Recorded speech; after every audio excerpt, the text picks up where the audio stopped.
Kalau somasi tidak diikuti, ya kita akan melakukan upaya hukum, Pak. Upaya hukum secara pidana. Terbuka peluang sekali ya kita melaporkan mereka ke pihak berwajib ya? Oh bisa. Sangat terbuka. Sangat terbuka. Karena memang...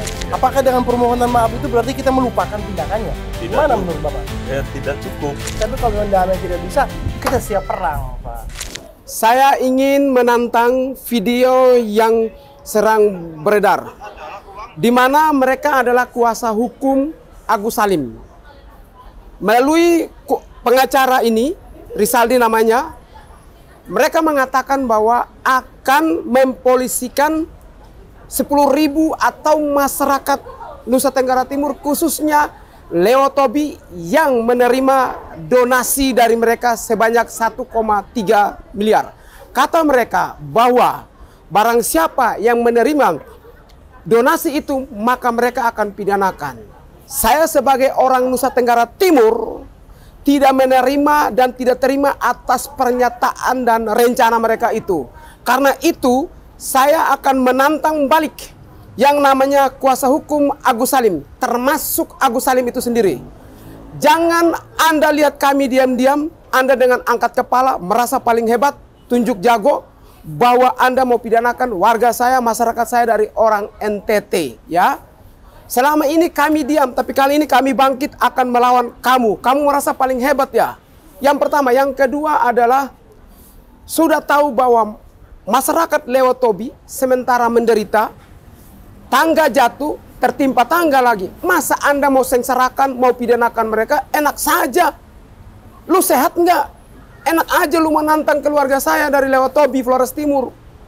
Lu kalau mau nantang mereka, nantang kami nih. Saya juga anak advokat. Calon advokat yang siap nantang balik Anda. Saya minta 2 kali 24 jam. Kalau Anda tidak klarifikasi dan meminta maaf kepada masyarakat NTT di Wisma NTT, kalau di Jakarta, maka kami akan mengambil langkah hukum untuk mempidanakan Anda secara balik. Karena Anda sudah konferensi pers secara terbuka dan akan mempidanakan keluarga saya sebanyak hampir 10.000 atau pakai menggunakan masyarakat NTT, saya akan lanjutkan dan akan mempidanakan balik Anda ya. Saya akan melaporkan Anda agar Anda tahu bahwa kami masyarakat NTT bersatu dan tidak terima serta ingin melawan balik Anda. Kami tunggu 2 kali 24 jam. Apabila Anda tidak datang, ingat, bidang hukum sudah bicara, dari Forum Pemuda NTT siap lanjutkan, kami siap lanjutkan menantang Anda dan berhadapan dengan Anda secara langsung. Dari saya, Fritz Alorboy.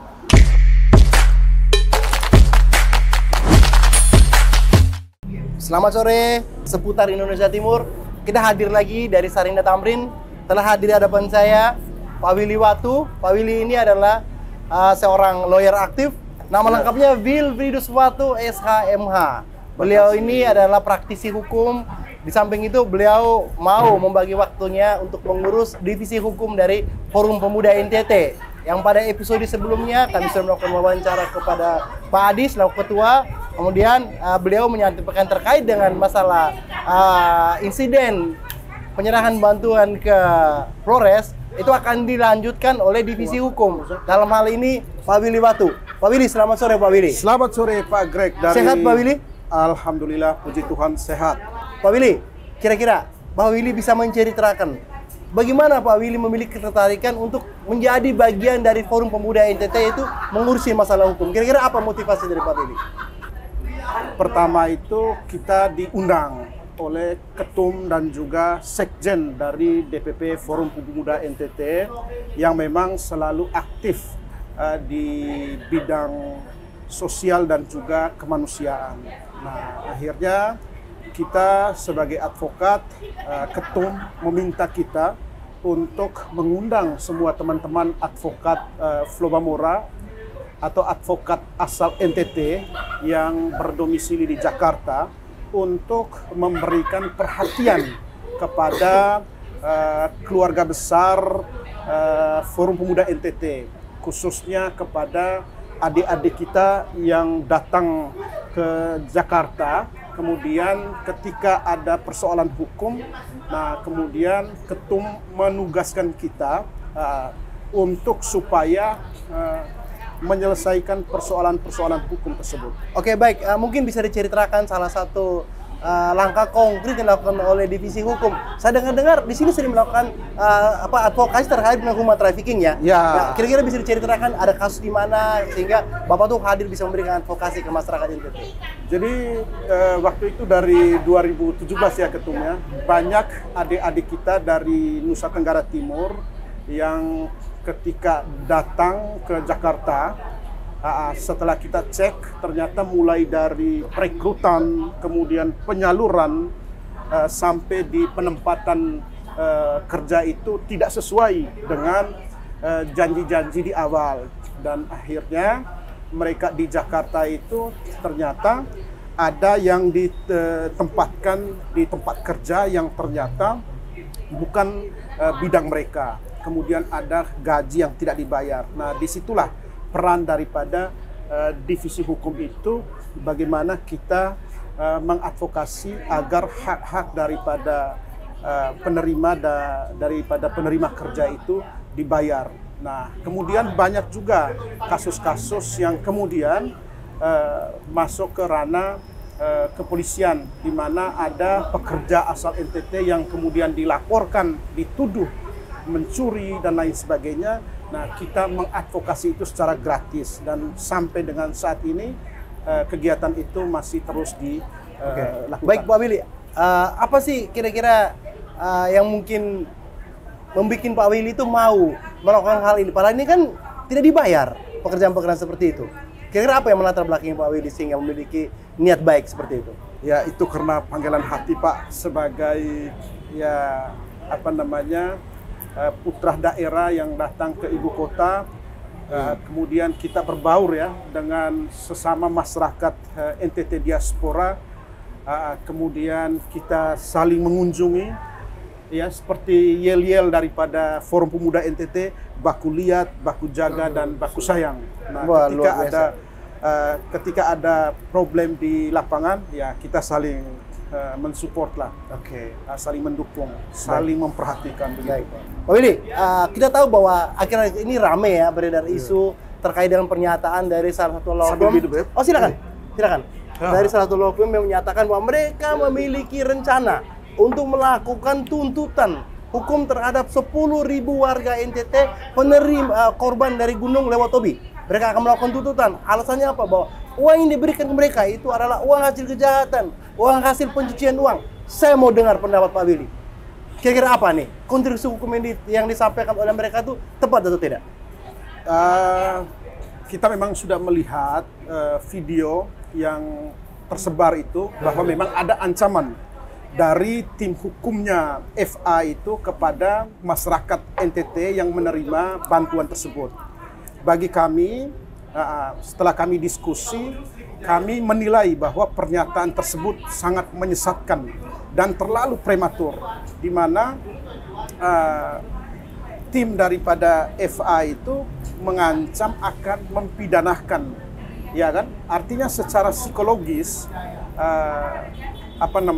masyarakat NTT yang saat ini terkena dampak di Flores Timur itu sangat terganggu, ya, sangat terganggu ketika mereka sebagai korban bencana alam kemudian diancam lagi dengan pernyataan seperti itu. Oke, baik Pak Willy. Pertanyaan saya, apakah ancaman pelaporan ini ya dalam analisa yuridis yang Pak Willy lakukan itu memiliki dasar hukum yang jelas? Oke, sementara kita ya, karena Pak Agregoni kan juga salah satu advokat, juga sebagai ketua DPW Forum Pemuda NTT untuk DKI Jakarta. Sejauh ini kita sedang menyiapkan bukti. Kita belum melakukan upaya pelaporan kepada pihak kepolisian. Oke, maksud saya begini Pak Willy, mohon maaf saya mungkin agak mengulang pertanyaan saya. Maksudnya kita menyoroti statement yang mereka sampaikan bahwa mereka tuh memiliki niat atau rencana untuk melaporkan. Nah, pertanyaan saya, apakah rencana mereka, niat mereka itu ada dasar hukumnya? Kalau dasar hukum dari mereka, sejauh ini kita melihat sih tidak ada. Karena memang pernyataan daripada tim kuasa hukumnya FA dan juga bukan si tim dari kuasanya FA ya, FA itu dengan prinsipalnya itu si A itu apa namanya belum memenuhi unsur. Oke, Bahkan baik, Pak Willy. buktinya pun, bukti permulaan itu saya rasa tidak ada. Oke, baik Pak Willy. Dalam pandangan Pak Willy, ya Iya. selaku praktisi hukum, apakah penerima donasi itu dapat dipidana? Kalau untuk penerima donasi itu saya rasa tidak dapat dipidana karena prinsipnya bahwa memang korban bencana alam ini tidak tahu menau terkait dengan dana apa yang mereka terima. Yang terbesit di dalam pikiran saudara-saudara kita di NTT itu bahwa memang mereka menerima sumbangan dari saudara Denny Sumargo ya. Itu merupakan bukti donasi bukan dari saudara si Agus itu ya. Oke, baik. Pak Willy, kalau melanjuti komunikasi kami sebelum diskusi dengan Pak Ketua, disampaikan bahwa ada laporan dari DPD Flores Timur, ada keresahan dari masyarakat. Bahwa mereka tuh merasa takut, mereka merasa terancam, mereka merasa khawatir, bahwa bantuan yang mereka terima itu adalah hasil dari kejahatan. Kira-kira, dari pandangan hukum Bapak selaku praktisi, Iya. apakah mereka yang mengeluarkan dalam hal ini oknum pengacara itu bisa dituntut secara pidana? Bisa saja dituntut secara pidana karena telah diduga ya telah menyebarkan informasi bohong ke khalayak ramai. Nah itu kan diatur juga di dalam Undang-Undang ITE, Undang-Undang ITE pasal 28 ayat 2 tentang bagaimana mereka menyampaikan berita-berita yang tidak benar, Berita yang menyesatkan, Iya. yang menimbulkan keresahan. Iya, berita yang merugikan kelompok tertentu, berita yang meresahkan masyarakat tertentu, ya tentu ini bisa dikejar atas pertanggungjawaban pidananya, begitu. Memang dampaknya memang sangat negatif ya. Kita tahu kita punya masyarakat di sana kan sudah kena bencana, harusnya kan kita lindungi mereka ya, bukan kita berikan lagi dengan suatu ancaman bahwa kalian itu terima. Menurut pandangan Pak Willy, ini orang masih bermoral nggak sih sehingga dia berani untuk mengancam masyarakat yang menerima itu? Ya itu kita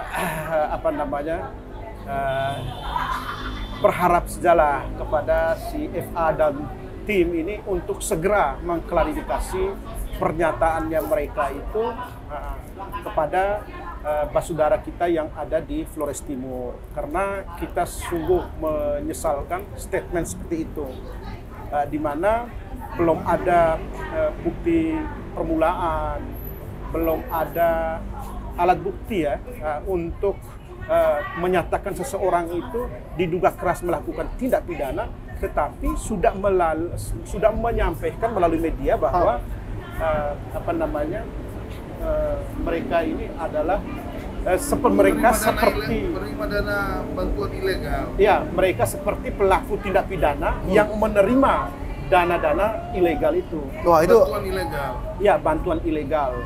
sangat kita sayangkan ya. Bahwa Sangat disayangkan. yang kena dampak ini kan masyarakat ya. Ya. Nah, pertanyaan saya, kira-kira apa langkah konkret dilakukan oleh divisi hukum dari Forum Pemuda NTT untuk memastikan bahwa masyarakat menerima itu tidak merasa diintimidasi oleh ancaman hukum?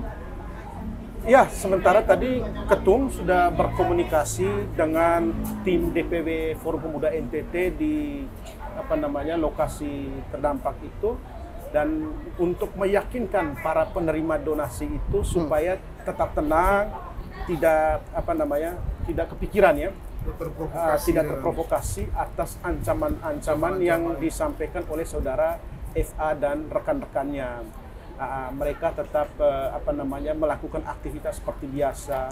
Ya kalau kita melihat itu dulu Ketum Sekjen dan juga adik Frit Alorbo ini pernah ke tempat kejadian, dan juga saya juga ke sana. Di sana tanaman-tanaman di halaman rumah saja itu tidak tumbuh karena memang sudah tertutup dengan abu vulkanik. Nah sekarang ketika mereka menerima bantuan kemudian dituduh bahwa bantuan itu adalah hasil kejahatan, tentu ini harus diklarifikasi. Apakah benar uang-uang itu sudah terbukti, sudah mempunyai putusan pengadilan yang berkekuatan hukum tetap bahwa Yang itu menyatakan merupakan uang hasil hasil dari kejahatan. kejahatan atau Oke. tidak pidana. Baik. Nah kalau tidak kan berbahaya ini. Iya. Saudara FA dan rekan-rekannya ya bisa dituntut Iya. secara pidana untuk meminta pertanggungjawaban secara pidana karena telah Menyebarkan berita bohong. merugikan masyarakat NTT. Dan kita tahu juga dalam hukum ini kan siapa yang mendalilkan wajib untuk membuktikan ya. Ya, Nah kita tahu bersama gitu Pak. betul. Pak Willy, pertanyaan saya, apakah Forum Pemuda NTT menyediakan bantuan hukum secara aktif kepada masyarakat di sana? Untuk sementara belum ada. Nah, jadi memang ini baru Parsial aja. parsial dari pergerakan kita dari DPP kemudian ke DPW dan DPD. Nah, ya mudah-mudahan ke depan lah kita bisa mengakomodir semua ya, semua DPD, DPW dan juga DPP untuk supaya bisa memberikan hak-hak hukum kepada masyarakat yang membutuhkan. Oke, mungkin kira-kira apa saran dari Bapak kepada law firm dari FA maupun siapapun pihak yang terlibat terkait dengan pernyataan-pernyataan yang akan memenjarakan 10.000 orang NTT ini? Kira-kira apa sih agar tidak makin memanas situasinya? Ya, kami meminta kepada rekan FA dan juga timnya untuk segera mengklarifikasi pernyataan mereka bahwa mau mempidanakan 10.000 warga NTT. Penerima bantuan. Ya, penerima bantuan dari hasil kejahatan itu. Nah, perlu mereka ketahui bahwa di NTT itu ada 22 kota dan kabupaten. Nah, kebetulan yang terkena dampak ini ada di Kabupaten Flores Timur. Oh iya, sorry Pak Willy, saya motong. Tentu saja Pak Willy mengetahui topografi wilayah Flores kan? Karena dalam pemilihan umum kemarin kan Bapak juga ikut berkonsultasi. Cuma sayangnya Ya, kita kurang suara. lah. Cuma saya kurang suara, Kita Pak. sedang berjuang. Oke, cuma saya kurang suara tapi nggak apa-apa, Pak. Dia kan Nggak apa-apa. kita bertanya ke orang yang tepat sudah mengetahui wilayah di sana. Iya. Luar biasa, Pak. Pak Willy, mungkin apa pesan yang paling kuat agar bisa disampaikan langsung ke Pak Farhad Abbas?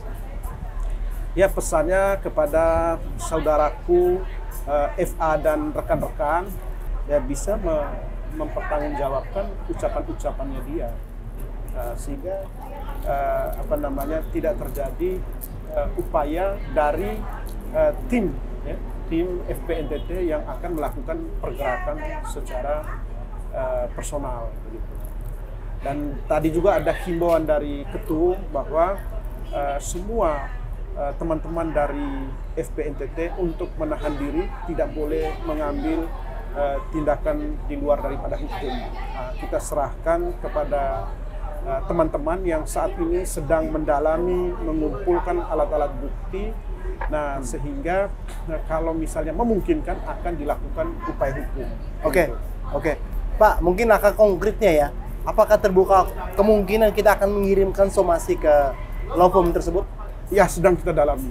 Oke, Sedang baik. kita dalami kalau memang ini juga masih ada komunikasi ya, masih komunikasi baik antara ketum, sekjen dan juga teman-teman dari DPP dengan saudara FA. Kalau ternyata FA ini tidak memiliki itikat baik, nah maka akan membuka peluang untuk kita melayangkan somasi Oke. atau teguran hukum. Kalau somasi tidak diikuti, Ya, kita akan melakukan upaya hukum, Pak. Oke. Upaya hukum secara pidana. terbuka peluang sekali ya kita melaporkan mereka ke pihak berwajib ya. Oh, bisa. Sangat terbuka peluang. Sangat terbuka karena memang rencana kita itu kan ini adalah pelanggaran Undang-Undang Informasi dan Elektronik ya, karena melanggar penyebaran informasi yang bertujuan untuk menimbulkan kebencian dan permusuhan antara golongan atau antara etnis. Nah, sehingga yang bersangkutan itu bisa dipidana karena akibat daripada ucapan yang bersangkutan yang menyebabkan gejolak di masyarakat, kemudian saudara kita di sana, bapak mama, kakak adik dan sanak saudara kita di sana itu kerjanya tidak tenang, pikirannya terganggu. Nah, kemudian masyarakat luas ini tidak percaya lagi, ya kurang percaya terhadap masyarakat NTT karena diduga oh ini adalah pihak-pihak yang diduga melakukan tindak pidana, padahal belum ada putusan hukum yang menyatakan bahwa memang uang yang diterima itu adalah hasil kejahatan. Oke, Pak Willy. Wah, luar biasa ya. Saya pikir memang sebagai orang yang peduli dengan kehidupan masyarakat NTT khususnya, kita memang harus melakukan advokasi fatwa hukum supaya hak hukum masyarakat kita bisa dilindungi dengan baik, Pak Willy. Luar biasa, Pak Willy. Mungkin sepenggal Ya, pemirsa, dari di hadapan kami juga turut hadir. Kami punya seksi kerohanian, Pak ya. Ya, seksi kerohanian mungkin bisa memberikan semacam statement ataukah gambaran-gambaran tentang kegiatan-kegiatan yang sudah pernah dilakukan oleh seksi rohani di Forum Pemuda NTT. Perkenalkan dulu nama juga. Ya, nama saya Yones Rai, Pendeta Yones Rai. Saya dipercayakan sebagai Ketua Divisi Kerohanian di DPP, dan seperti teman-teman yang lain, saya menerima posisi ini juga bukan hanya sekedar karena saya sebagai pendeta, tapi karena ada panggilan untuk melayani keluarga NTT, khususnya yang ada di Jakarta. Wow, luar biasa, Pak. Pak, kegiatan-kegiatan apa yang sudah kita lakukan, Pak, terkait dengan kerohanian? Saya mendengar kita pernah melakukan semacam Natal bersama maupun apa-apa gitu, mungkin Pak bisa kasih gambarannya. Sudah, saya termasuk bukan dari yang awal ya, yang pertengahan ada di FNTT, tapi dari pertengahan saja saya sudah banyak kegiatan-kegiatan khususnya di dimensi atau di bidang rohani itu sudah banyak. Seperti kami berkunjung pelayanan ke penjara-penjara, dan pernah sekali di 1 minggu itu kita ada sampai lebih dari 5-6 penjara, dan itu sesuatu yang bukan biasa ya. Dan saya bangga menjadi bagian dari Forum Pemuda NTT dalam bidang kerohanian khususnya. Dan saya karena saya di bidang ini, saya juga punya tanggung jawab. Saya juga membangun sebuah komunitas di bawah mengatasnamakan Forum Pemuda NTT, khususnya di Jakarta Barat, sebuah komunitas yang saya kasih nama itu Hal-As Community. Di sana kami melayani di bawah naungannya Forum Pemuda NTT. Wow, luar biasa ya Pak ya. Bukan itu juga yang Natal bersama, halal bihalal. Ya. Oh ya, wah itu malah yang kalau buat saya itu sangat-sangat spektakuler gitu ya. Bahkan menjadi sebuah penilaian yang luar biasa untuk keluarga besar NTT yang ada di Jakarta. Kami pernah melakukan Natal bersama, dan tidak disangka ya bahwa itu sekitar 5-6 ribu warga NTT yang ada di Jakarta yang menghadiri Natal besar bersama itu. Dan kemudian kami juga melanjutkan dengan acara halal bihalal, dan yang luar biasa adalah 500 lebih ya? Iya, Ketuanya Kristen. Ketua panitianya saudara kita Muslim, tapi konsep acaranya saya sendiri waktu itu. Itu luar biasa. Saya pendeta loh. Ketuanya Om Greg. Ketuanya Om Greg. Oh, saya lupa Pak. Siap. Kemudian sampai lupa, terlalu banyak jadi ketua gitu ya. Terus Pak. Dan itu salah satu sejarah buat saya secara pribadi ya, bahwa ternyata kami kalau sudah di Jakarta, sudah di tempat rantau, tidak ada pemisahan. Nggak ada agama, kamu ini, kamu agama ini, kamu agama kami adalah satu kandong. Baik Pak, luar biasa ya Pak ya. Yeah. Itu karena ada jiwa melayani Pak ya. Pak, saya mau nanya Pak, pendapat Bapak terkait dengan peristiwa terkini yang kelanjutan kasih diskusi dengan Pak Ketua, kemudian Pak Willy tadi dari divisi hukumnya, bagaimana pandangan Bapak dari aspek psikologi Pak ya? Mungkin dari aspek kerohanian, masyarakat yang kena dampak gitu, kemudian mereka menerima kabar bahwa itu uang adalah hasil kejahatan, kira-kira apa pendapatnya Bapak? Ini kan ya seperti yang disampaikan oleh Ketum sama Ketua Divisi Hukum, yang perlu disadari bahwa keluarga kami di sana kan mereka di kampung, tidak semua itu mengerti hukum gitu ya. Nah, bagaimana waktu mereka tahu dengar bahwa mereka akan dipenjarakan, akan dipidanakan, ancaman-ancaman ini kan pasti sebagai orang awam hukum itu pasti ketakutan sekali Pak. Itu pasti sangat ketakutan. keresahan itu pasti luar biasa yang sedang terjadi di mereka ya. Dan ya kita bisa bayangin bahwa ketakutan, keresahan itu akan mempengaruhi mereka punya aktivitas. Yang perlu diingat oleh teman-teman bahwa ini kan mereka baru mengalami musibah yang luar biasa. Ketakutan belum juga sembuh dari peristiwa itu. Kita juga sedang berharap mereka itu cepat pulih, cepat sembuh dari ketakutan-ketakutan ini. Malah ditimpa lagi dengan isu atau ancaman-ancaman yang seperti ini. Dan ini kami sebagai keluarga besar yang ada di Jakarta menjadi merasa bertanggung jawab sekali. Apa yang mereka rasakan di sana, kami tentu akan merasakannya. Jadi ini sangat kami tidak harapkan. Sebenarnya. Sangat menyakitkan. Sangat menyakitkan. Dan saya sebagai ketua divisi kerohanian, ya kami sementara tidak bisa berbuat apa-apa dengan jarak yang ada. Paling tidak kami berdoa buat mereka supaya Tuhan memberikan mereka kekuatan untuk bisa melalui cobaan ini. Dan ya kami berharap pihak-pihak yang menciptakan ketakutan, keresahan ini ya harap bertanggung jawab. Dan bertobatlah, penting. Iya, itu paling penting. Bertobat karena kita nih ciptaan Tuhan sama-sama. Betul. Ya diharapkan tuh saling menjaga, saling menyembuhkan, bukan saling melukai. Betul. Ini luka mereka belum sembuh, ini ditambahkan lagi. Dan saya berharap pihak-pihak yang menjadi penyebab ketakutan dan luka ini, ya saya berharap mereka bisa secepatnya sadar, bertobat dan bertanggung jawab atas isu yang sedang terjadi di tengah-tengah keluarga besar NTT.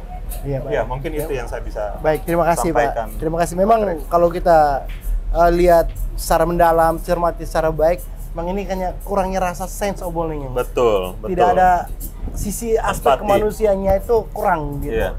Tapi oke lah. Tadi kan ada berbagai aspek ya. Dari aspek legal kita sudah bicara, dari aspek rohani juga bicara, dari kepentingan organisasi pun kita sudah berbicara dan beliau memiliki rencana-rencana besar. Tentu saja kita berharap bahwa persoalan ini kita bisa dengan secara damai. Tapi kalau memang damai tidak bisa, kita siap perang, Pak. Kira-kira gimana, Pak? Ya, Kak. Nah, itu divisi hukum. Ya, mungkin lebih tepatnya. Memang Tapi kadang-kadang kalau mau damai itu dari harus saya perang begini, dulu memang. kita mesti bedakan antara mengasihi orang dan perbuatan. Kalau Oke. memang orangnya kita tetap mengasihi, kita akan memberi maaf, tapi perbuatannya ya harus bertanggung jawab. Iya benar, karena yang kita hukum adalah perbuatannya. Iya, jadi saya juga harus jujur bahwa sebagai di bidang rohani, perbuatan itu harus tetap dipertanggungjawabkan. Kalau Oke. orangnya ya kita pasti mengasihi, kita tetap memaafkan. Iya, Ya, kurang memang, lebih seperti itu. memang menarik sih Pak ya, karena dalam satu pernyataan yang saya baca di media sosial bahwa Pak Farhad Abbas ini menyampaikan permohonan maaf. Ya. Apakah dengan permohonan maaf itu berarti kita melupakan tindakannya? Tidak Gimana juga. menurut Bapak? Tidak cukup. Tidak cukup, oke. Artinya kan perlu suatu upaya yang lebih keras lagi Pak ya? Konkret kan, tadi kita bicara konkret. Oke, baik, luar biasa. Oke, baik, pemirsa, demikian bincang-bincang yang kami lakukan di Sarina Tamrin di pusatnya Jakarta ini dalam suasana santai, penuh keluargaan. Ya beginilah Forum Pemuda NTT. Kami dengan segala latar belakang etnis, dengan segala latar belakang pengalaman hidup, kami tetap satu. Karena kami memiliki moto yang sama, baku lihat, baku jaga. Sesama perantau di Jakarta, kami harus saling melindungi, harus saling sayang. Ya. Selamat sore, sehat untuk kita semua.